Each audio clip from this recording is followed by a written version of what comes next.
Hello and welcome to the Eco-Modernist Channel Live. I'm Carl Pauls. I'm joined by Gabriel Ignetti, Chris Bergen, and our special guest. Dr. Michael F. Wehner is a senior scientist in Applied Mathematics and Computational Research Division at the Lawrence Berkeley National Laboratory. He is the author or co-author of over 250 scientific papers and reports. He was lead author for the 2013 Fifth Assessment and 2021 Sixth Assessment reports on the Intergovernmental Panel on Climate Change and the second, third, fourth, and fifth U.S. National Climate Assessments. Dr. Wehner's current research concerns the behavior of extreme weather events in a changing climate, especially heat waves, intense precipitation, drought, and tropical cyclones. He has co-authored a paper in the Proceedings of the National Academy of Sciences exploring the need for a new Category 6 hurricane designation. Welcome. Thank you for having me.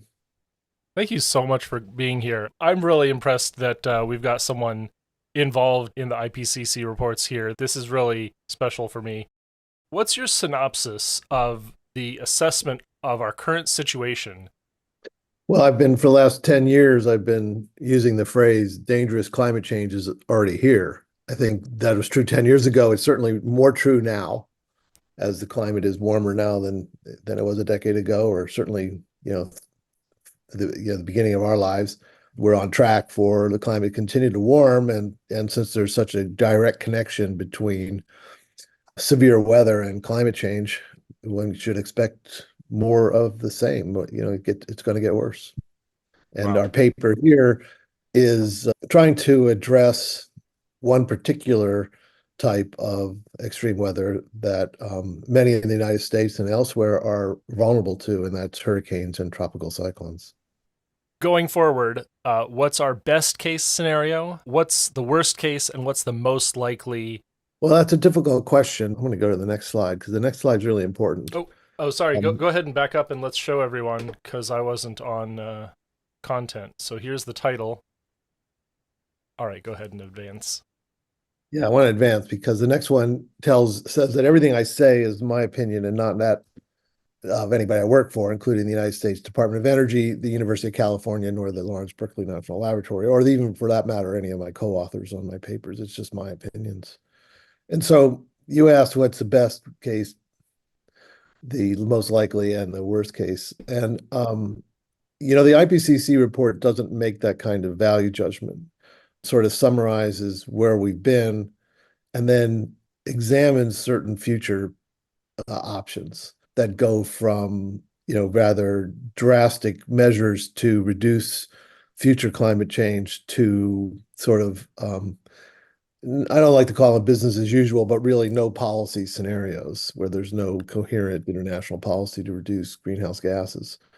So the best case would be that, we would take dramatic actions to reduce our greenhouse gas emissions, or carbon dioxide mainly, and meet the Paris Agreement targets, warming targets. The 1.5 degree target, that ship is pretty much sailed. The 2 degree target is still possible. My personal opinion, it seems very unlikely.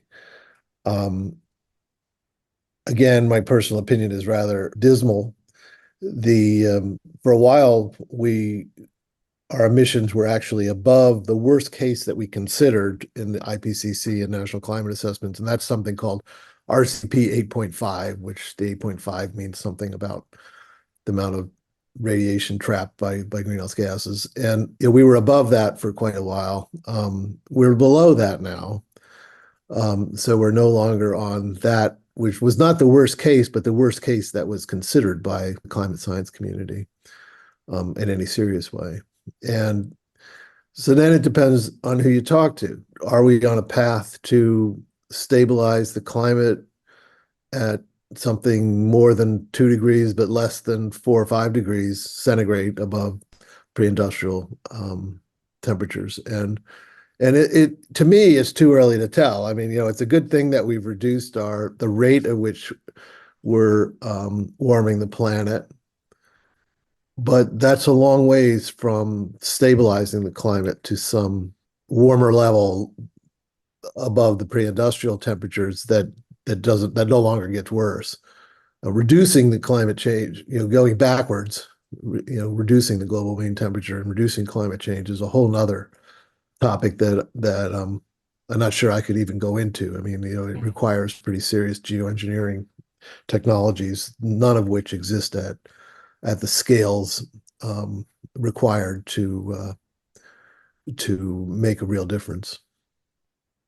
Wow. Right. And so it would be a 9% That- reduction per year to get to stay above that budget by 2050. Yeah, and do you see that happening? Not really. With the COVID shutdowns, it was what 6-7%, and then it bounced back immediately. So Yeah, so you're not going to hear anything optimistic from me, I'm afraid. We're at, somewhere between 1.2 and 1.3 degrees above the pre-industrial temperatures now, which is Today. why that today, Yeah. the very day, which is why that I said that 1.5 degree ship has sailed. I mean, that they're just not going to happen. Yeah. Right. And but I will say that there's been a lot of talk about the global mean temperature and climate change accelerating. Mhm. And in my opinion, that's nonsense. The evidence for that is not statistically robust. You have to remember that I come this from a point of view of trying to apply very rigorous mathematics to the problem of climate change. And, I pride myself on that. And in order to show that climate change would be accelerating, you'd have to have a lot more data than we have. A paper some years ago that shows that at the global scale, in order to prove that at a high level of statistical significance, in order to prove that climate change is actually even happening at all, requires at least 20 years of data, possibly, almost 30 years. We have that. And so, we've shown that without any doubt that climate has changed. But to show that the rate at which climate is changing would require substantially more data, probably over 100 years. We don't have that. So we cannot show that. So there was a very high profile person who made this statement recently, and that person was speaking about something that he or she didn't actually know. Mm-hmm. And so you can call me an alarmist if you want, because I find all this very alarming, but I'm not going to make statements that aren't supported by rigorous scientific methodologies. And there is no such thing for the acceleration of climate change. Now, it doesn't really matter. I mean, the point is we're on a pretty significantly bad path already without any acceleration. So the truth is bad enough. It doesn't need to be exaggerated. Yeah. But how about the feedback loops? That's what I'm saying. Well, there are a lot of feedbacks in the climate system, some of which are positive feedbacks and some of which are negative. And, we kind of look at those individually. I don't think that, at the global scale, any of those support the idea of accelerating climate change. Maybe locally, especially as things dry out, there's some of those land surface feedbacks. So let's go ahead and talk about it. What is the reason for this Category 6 storm designation? I don't work for NOAA. This is a NOAA picture. It was embedded in the graphic that I used for this. This is Typhoon Haiyan, which was in 2013, which was the first storm that would classify as Category 6 under our hypothetical modification to the Saffir-Simpson wind scale. And you can see that this is a dramatic picture, actually, with a very well-defined eye. It killed thousands of people in the Philippines, impacted tens of millions, cost billions of dollars in damages. So this is not a minor thing. And the question, of course, is what role did climate change play in that? And so I want to talk a little bit about the history of this scale. This is called the Saffir-Simpson Hurricane Wind Scale. It was introduced in the 1970s. My co-author, Jim Cosson, actually knew Saffir. These people were engineers. Originally, it had other things in it other than wind, but in 2010, it was changed just to be winds because these other factors were not really helping inform the scale particularly wise. It has its flaws, and it has some very serious flaws, which I'll talk about at the end. But mainly, it's just a point-wise, instantaneous maximum wind speed, and it does nothing about the size of the storm in terms of its physical dimensions. It says nothing about the dangers of storm surge, like happened in Fort Myers, Florida at Hurricane Ian. And it says nothing about the inland freshwater flooding from rainfall like happened in Hurricane Harvey or, in fact, matter Hurricane Ian. But that's a topic of another talk. But I'll just to criticize it again, in that it's considered two Category 5 storms that happened in the Gulf. Hurricane Camille in 1969, I think, was a rather compact storm. It was Category 5, but the size of it was about 30 miles at the hurricane force winds. Whereas Hurricane Katrina was enormous. It was almost 4 times larger in terms of its physical size. And so it impacted a far larger region of the Gulf Coast.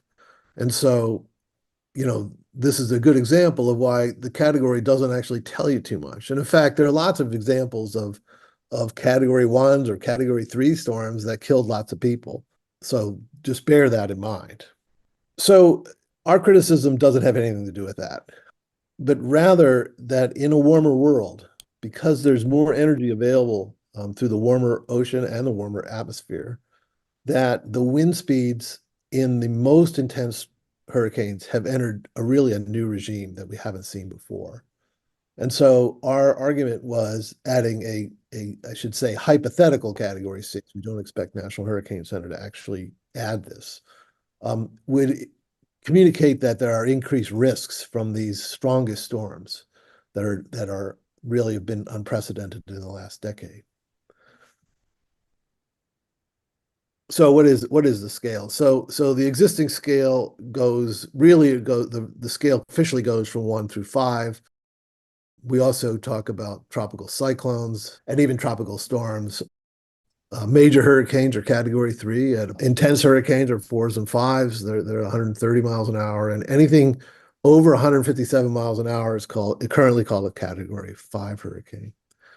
So what we proposed is that we'd cap Category 5 at 192 miles an hour, and anything greater than that would be a Category 6. And we presented 3 lines of evidence for why this might be necessary. We did look at Category 7, and we found that we didn't really need a Category 7, even at a rather high global warming level of 4 degrees above pre-industrial levels. So I have 3 lines of evidence. The first is observational. The second is what we call a formal detection and attribution. This is where the fancy math gets in play. And then I'll show some high-resolution modeling in a movie. One of the advantages of setting it at 192 is it highlights this observational evidence that I'm going to show you in a moment. So it turns out that 5 storms had exceeded this 192 mile an hour threshold. And they're all in the last decade. You can see them named here. Typhoon Haiyan, the one I showed, was in 2013. That was the first of these. Hurricane Patricia, the second one. So 4 of these were in the Western Pacific, so impacted the Philippines and South China and Vietnam and those countries in that part of the Pacific. The Hurricane Patricia was in the Eastern Pacific. It's the only one. We haven't had any in the Gulf, but you'll see why I'm concerned about this in a moment. But Hurricane Patricia is particularly interesting because it's the strongest storm ever recorded, with peak wind speeds of 214 miles an hour, which is kind of hard to believe. I made a big deal about that. I've talked a lot to the press about this. I made a big deal about this. This is faster than racing cars. One of these articles, somebody wrote about the fastest roller coaster in the world goes like 150 miles an hour or something, and they make you wear goggles because your face can't handle the winds like that speed. And so Wow. it's a real monster. And fortunately, it weakened a bit before it made landfall in a not so densely populated part of Baja California and Mexico, weakened to Category 4. Like I said, Haiyan hit a very densely populated area. So, that's another factor is, where these things make landfall and what happens to them when they make landfall. And that's, again, a subject of another talk. Okay, so we set this threshold so high, we find that 5 storms, all recently in the global warming era, the Anthropocene, if you will, and none before then, or at least looking at the record from 1980 to now. And we chose 1980 because that's when satellites started looking at the planet. and the record is much better. We did look earlier, and because the reviewer said, well, IB Tracks, that's the name of the data set that has this hurricane information in it, shows a bunch of Category 6 storms in the Pacific in the 1950s and 60s. And my first reaction was, well, we changed the way we looked at things. And we're only interested in the way we have what we've measured now. And I think that's actually a good point. I mean, you have to have a consistent way of taking your observations, and before satellites, we didn't. And the reviewers also said, well, they also flew airplanes into these storms. And it's like, yeah, okay, but again, they did different things with those airplanes than they do now. And we went to a chat room that was full of tropical cyclone experts and just asked this question. And one of the reasons this chat room was interesting is because there were a lot of former directors of National Hurricane Center and other tropical cyclone forecast centers. So people that know a lot more about hurricanes than I do. And basically the consensus was nobody believes those. And then my co-author looked into this and he said, oh, I know how to make a correction with an algorithm from the great Kerry Emanuel. I certainly have a great amount of respect for him, and I hope he does for me. So anyway, that's the observational evidence. When we look at a consistent maximum wind speeds, they're only in the most recent part. But again, I'm trying to be a very careful scientist here, and that's not enough evidence for me. I think I need more. And technique where we apply rigorous statistical methodologies to some kind of data set. And the data set we chose was based on something that Kerry actually developed about 20 some years ago called the maximum potential intensity, or just potential intensity. And this is a speed limit on the perfect storm. So there are a lot of things that can affect the way a storm evolves. But if it's a perfect storm, it's really hot. Then and particularly there's no wind shear. That's the difference between winds at the surface and at altitude. And if that's very low, you have a good chance of reaching this maximum speed. Predicts, and you see a schematic here. I don't need to tell you the details, but the point is that it's this speed limit. It turns out that it's a very good predictor of nearly perfect storm wind speeds. And so we looked at that in Bengal and north of Australia. And they do get Category 5 storms there, but not very often. And so we're not as concerned about those places because they don't get as many of the perfect storms as they do in these other places. And so the places that we're concerned about are this Western Pacific region, extending to China perhaps, and the Gulf of Mexico and off of the Pacific coast of Mexico. You remember, this is the average. So this is essentially the value at the year 2000. This is the trend, 1980 and 2021 of that picture. This picture at 1980 would have been essentially white everywhere with no colors, been very little risk of Category 6. And at 2019, rather, this would have been much deeper red. And that's because we see a trend in this exceedance rate, the number of days when the perfect storm might be a Category 6. Detection and attribution are two different questions. The detection, is there a significant trend? And the answer is yes, it's very, very significant. It's the number of additional days per year where Category 6 happens. And again, those are regions I'm not concerned about because the perfect storm is very unlikely. But these regions where the perfect storms do happen, where we get Category 5s with some frequency, are the regions where we're worried about the Category 6. So what I did is I averaged that number to make what they call an attribution variable. And I averaged it over the tropical regions, excluding 10 south to 10 north, because you don't get hurricanes there because of the way the world spins. And we compared this now to climate models, to CMIP models. These are the models used in the IPCC and the National Climate Assessment. And we looked at two sets of simulations. We looked at a stabilized one. We call that the pre-industrial control. And that is the blue histogram. And the average is the blue line. The black is the observations. And then the red is the simulations of the historical run. And one of the things of concern is the historical runs, the simulations of the world that was, seem to be somewhat larger than the actual world, the actual world, the black line, the red line is higher than the black line. That's a little bit of concern, although we don't always expect that. The observations and the modeling, that's not what we mean by this. We mean something rather very specific, that it satisfies a certain number of tests. If the answer was no, we didn't think it was climate change, we would say no, it doesn't have anything to do with climate change. When we say low confidence, we mean, yeah, it's consistent with everything we think. It's not as clear as it is for some other things, like say heat waves or something. In other words, low confidence means that there's wiggle room for tweaking it for a final understanding. It means that we understand it. It also means that, it'd be better if we had longer data sets and better climate models and better observation. But it does not mean no confidence. And I think that's a problem. This is called the IPCC calibrated language that was developed some years ago by friends of mine, actually. And I think it's time we revisited the way we communicate this. But I wrote it this way because that's the way scientists speak. Well, what is the Mann-Kendall test? Oh, that's a statistical test for trends to see whether or not a trend is significantly is zero. And so there are a number of ways of doing trend analyses. And the question is this trend consistent with zero? And if it was, then we would say it's not a statistically significant trend. The Mann-Kendall test, which is this formal math thing, tells us that the observed trend is a real trend. It's not enough to say that it's human. So we have to do this other kind of attribution analysis, which is really an exercise in causal inferences. What are the causes of this trend now? It could be something else. It could be some kind of natural variations in the climate.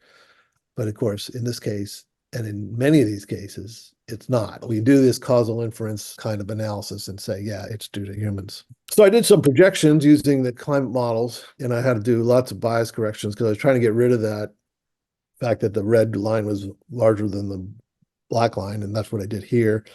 And you can see, put different global warming levels on here. The 1.5 and 2 are the Paris Agreement targets. Changes between now and that target, not between pre-industrial and target. And you'll see that, since we're so close to 1.5 degrees now, that there's not a whole lot of difference.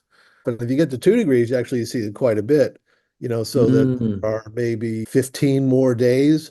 So 2 weeks more days where if you got the perfect storm on those days, you have a risk of a category 6. And then you can go all the way up to 4 degrees, and then you have like a month and a half, which is a good fraction of the hurricane season. And so again, you're not going to hear any good news from me. The risk of category 6 storms is already there. We see that, the fact that they already happened. We saw that in the speed limit potential intensity plots. And then you can see here that the risk gets substantially worse as we go to higher and higher warming levels. This is the change. So this is what you would add to now. Very sick. Now, fortunately, we have not had one. That's good. And I hope we don't. It's kind of a matter of luck. And this comes from the latest and greatest climate models. These are very high resolution models. So climate models, you divide the world up into little chunks, little bits. You take a map and you draw squares on it, for instance. And the finer those are, the better resolution. One time it was described as like a TV. You go from regular TV to high resolution to 4K. The picture gets better, and that's true with climate models too. The finer resolution, the better it is. And so these are the finest that we can do with the fastest existing computers on the planet right now. And these are about, whereas the models of the National Climate Assessment and the IPCC are at best about 100 kilometer bits. So that's about 60 miles. These are between 20 and 30 kilometers. So they're considerably more fine, but they're also considerably more computationally expensive. And so this is a calculation that I made. You can see this is just a simulated world, but you can see that it's making hurricanes, these things spinning around, and they're in the right places, more or less. It's pretty good at making the right numbers. Well, so I took the 3 best in terms of their ability to simulate category 5 storm in the current climate. Here you see the difference between the 25 kilometers and a 200-kilometer model. And you see that the top panel being 200 kilometers, it doesn't make any hurricanes because it's too coarse, because hurricanes aren't 200 kilometers across. So the Princeton model is an interesting one. That's the only one of these models that actually predicts an increasing number of total hurricanes. And it actually arguably does a very good job because, in the last 10 years, there's been 5 storms. So that's a 20% chance of a storm in any given year.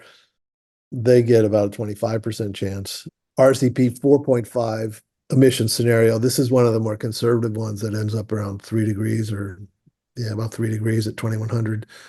It says that mid-century, there'd be a chance of a Category 6 storm every other year, a 50% chance. And on average at 2100, there'd be one every year in that model world. The Japanese model, which actually is my favorite, I think they do the best at simulating the real world climate. None of these were run under the same exact conditions, unfortunately. They looked at an older scenario, which also is probably about 3.5 degrees warmer, 2100. And they don't simulate any Category 6 storms now, but in 2100, they would have one every other year somewhere on the planet. The last one is my simulation, the one you're seeing when you're watching the movie. And I don't simulate any Category 6 storms under the present day climate. So this is the most conservative of the models. On a 1.5, it starts to make a few. At 3 degrees above pre-industrial, it makes one a decade. So it's clearly undercounting. But the point is, all of these models go from either none or very few to, compared to their baseline simulations, a lot more Category 6. Then there's data to show that higher total energy in our climate system leads to stronger storms. That is exactly what this thing of Carey Emanuel's, the potential intensity, tells us. Right. And I can talk a little more about this. There's something called the Carnot engine, which is a 19th century technology or concept, the way you transport heat energy from one thing to another. And so this is steam engine technology, essentially. And Carey used this concept to model the perfect storm as a Carnot heat engine transporting energy from the warm surface to the cold top of the storm, which is usually in the biggest storms at the tropopause, which is the boundary between the lower atmosphere, the troposphere, and the stratosphere. So it's about the height of where airplanes fly.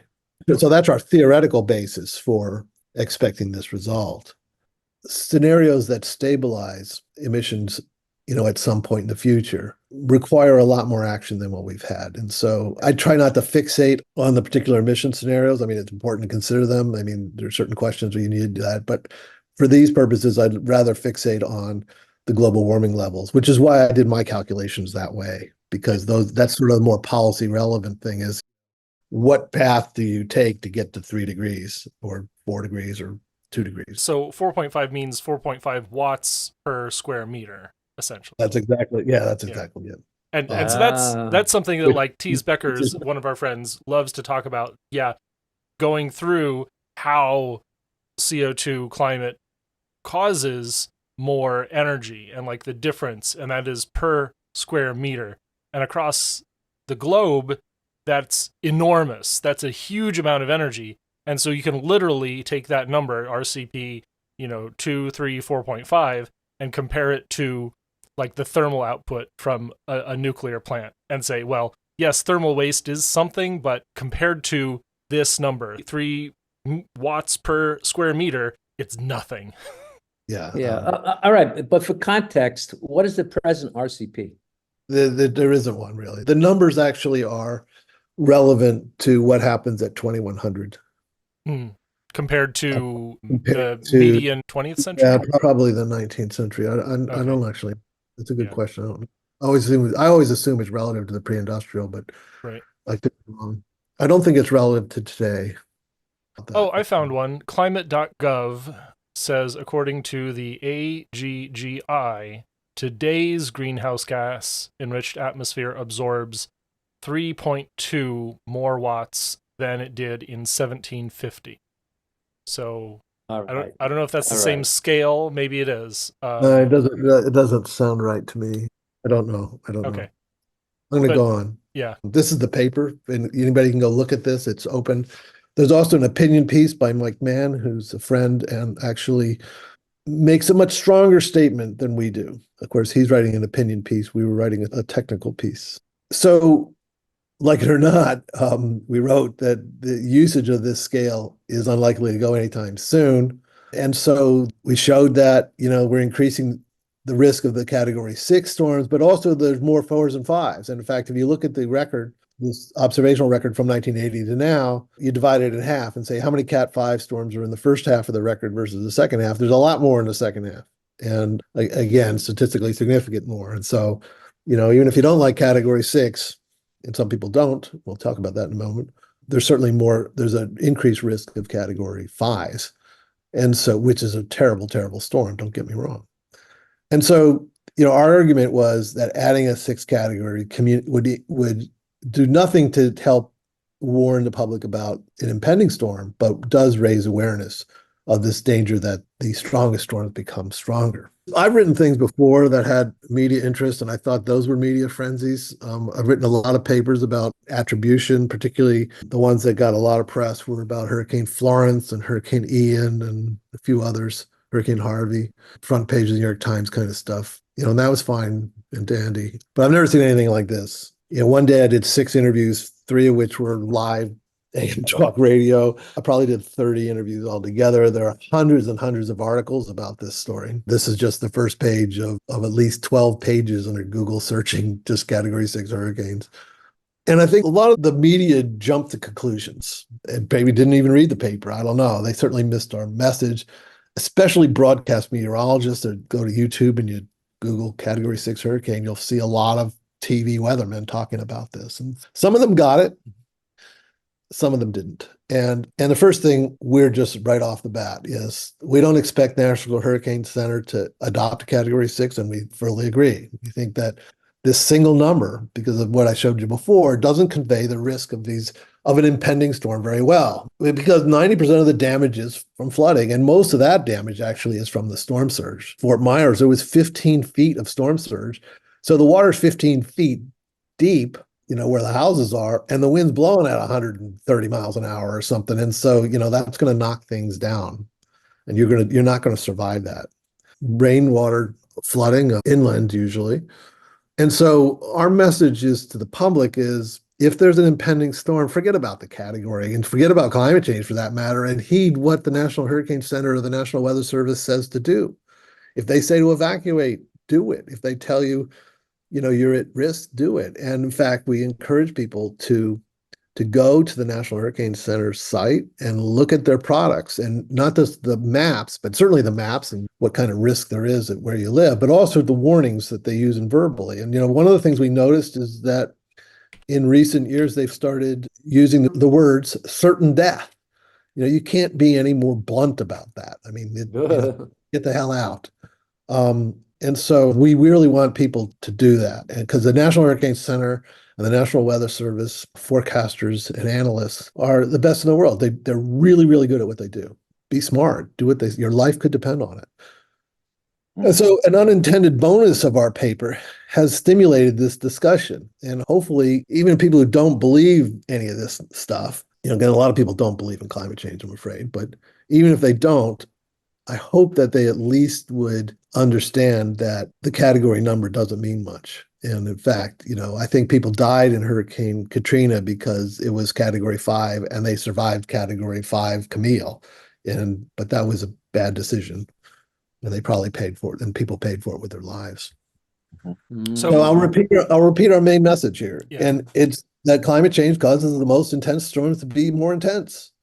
And these 5 category 6 storms are unprecedented and virtually impossible without climate change, I'm supposed to say. And while this Saffir-Simpson scale, I think, is inherently flawed as a public warning message for a storm that's coming, it does serve the purpose. Wonderful. I'll try to pay attention to all platforms where we're broadcasting, and we'll get some great questions for Dr. Wehner. Mine is, of course, you mentioned climate denial. And there are people who say, well, yeah, storms might be getting a little stronger, but human ingenuity is far outpacing this problem. Climate change doesn't matter. We can always adapt. What's sort of your message about that? Well, there's some truth to that. Humans are adaptable species. That's Mhm. that's the good news. And in fact, a colleague of mine at the National Center for Atmospheric Research in Boulder, Colorado, James Stone, wrote a paper looking at the effect of building codes in Florida and hurricane damage. And there's a substantial reduction in damages, structural damages, in counties where there's new construction and these building codes are enforced. That's not everywhere, of course. And in fact, there was media coverage in Hurricane Ian, that would show, home after home being demolished, and then all of a sudden one standing. And that house was made with reinforced concrete and was up on stilts. And I guess there's also windows and things resistant to wind damage. And so, yeah, there's things you can do. Like a nuclear plant, But on the other hand, well, you do know I was trained as a nuclear engineer.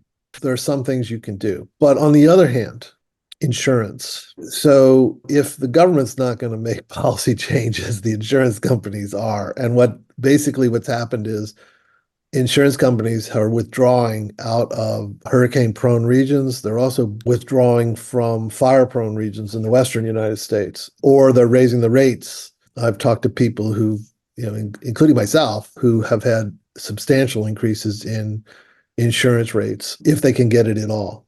If you can afford it, you can rebuild without insurance. And there are plenty of people who are rich enough. Well, I'm afraid that most people can't do that. Certainly most people in the lower incomes can't.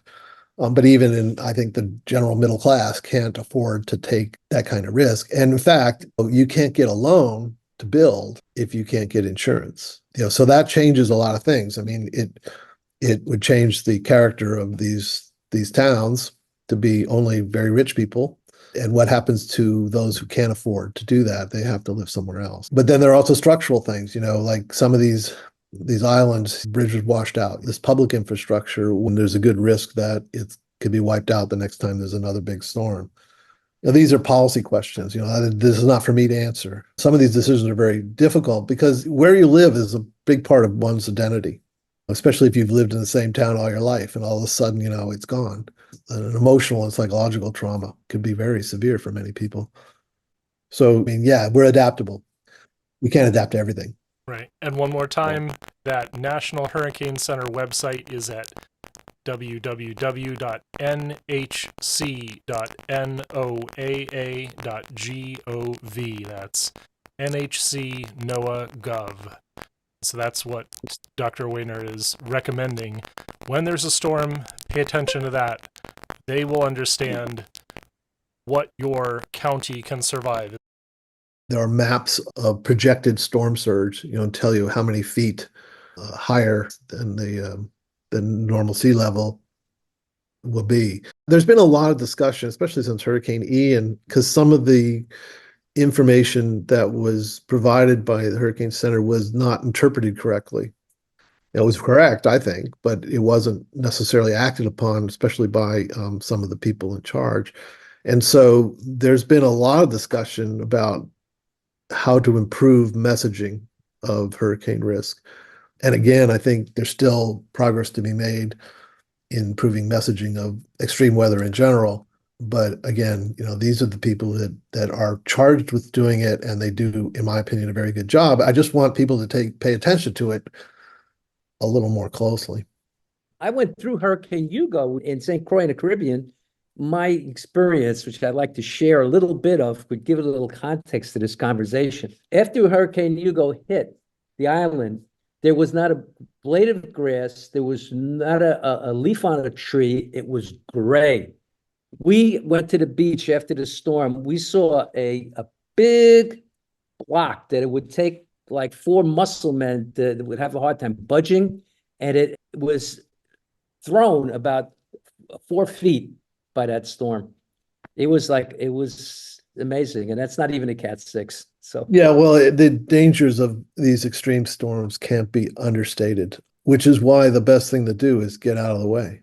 That's why these warnings are so important. Now, there are instances where, the forecast didn't materialize. And I think it was Hurricane Wilma in Texas, where they did a big evacuation and some people died on the roads.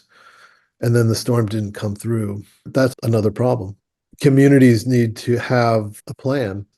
And I should say, it's not just about having a plan on hurricanes. We talked about adaptability. And so in 2003, there was this enormous heat wave in Europe. And that actually is the first one where we started doing this, what we call event attribution, which is how much did climate change affect this particular individual event? And that caused 70,000 excess deaths. Wow. Which is a lot of people. In fact, it impacted hundreds of millions. And a lot of those were in France. And in 2010 or 11, those temperatures were almost reached again, but far fewer people died, hundreds, not tens of thousands. And the reason for that is complicated, of course. Partly people were more aware of the dangers, individuals, but also there were policy changes. And one of which was that if you've ever been to France in August, everybody's on vacation, including all the doctors. And so they changed the rules and said all the doctors can't take off at once. Simple things like that. The city of Philadelphia has what I think is a really great heat wave plan. The people most vulnerable are the elderly. And so community groups, who know where the elderly are, go and check on them, knock on the door and say, are you okay?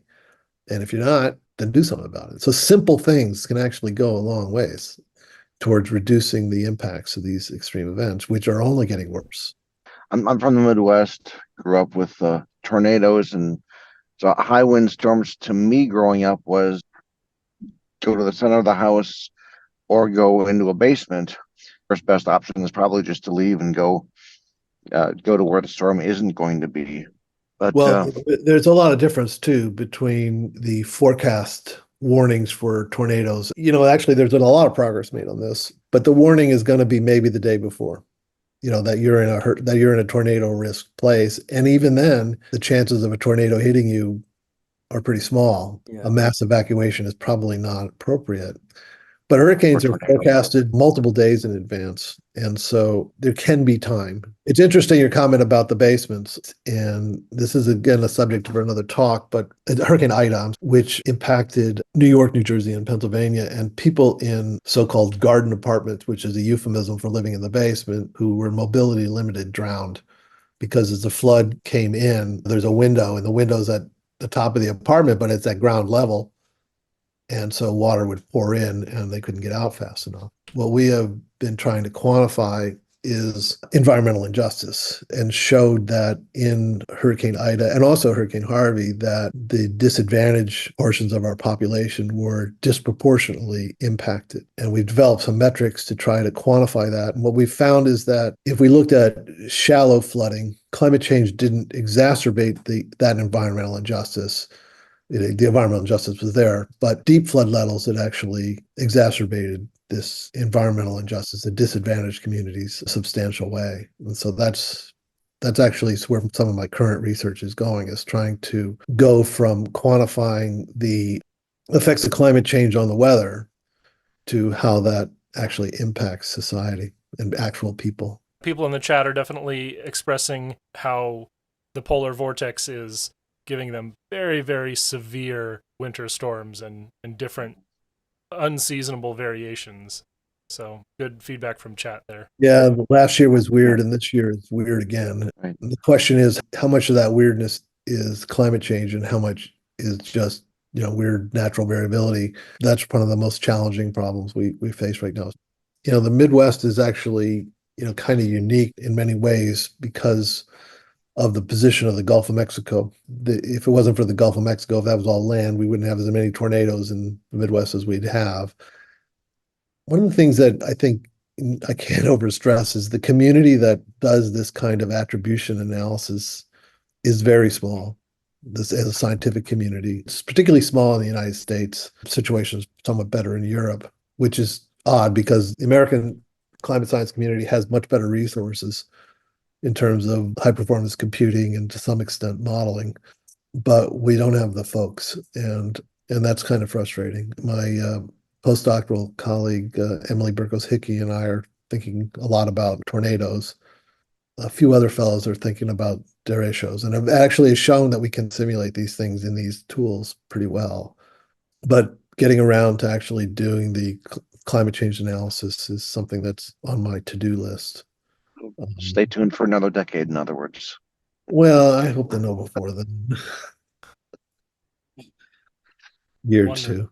Wonderful. Well, this has been absolutely amazing. Thank you so much for your contributions. This has been the Eco-Modernist channel live. You can check us out right here on YouTube at Eco-Modernist1, at twitch.tv/Soyaddle, and at the Eco-Modernist Society of North America on Facebook.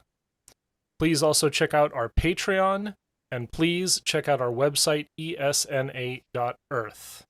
Remember, we will be here consistently 10 a.m. Pacific, 1 p.m. Eastern every Sunday, and this has been a real honor to speak with Dr. Michael Wainer, who's told us so much about the process of evaluating the storms, evaluating their maximum potential, and really giving us a model that shows we're headed in a bad direction. So we've got to change, and we'll be sure to pick your brain in the back channels about what we're going to do about climate. I think that we need to listen to people like Dr. Wainer and give him more latitude in expressing opinions on solutions and where we're going to go. So thank you so much, Michael, for being with us today.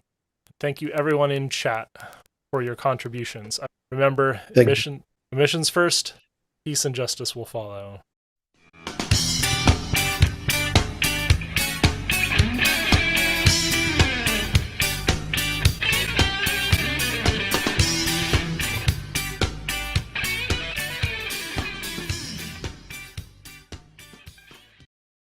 Please subscribe to us on YouTube, Eco-Modernist channel.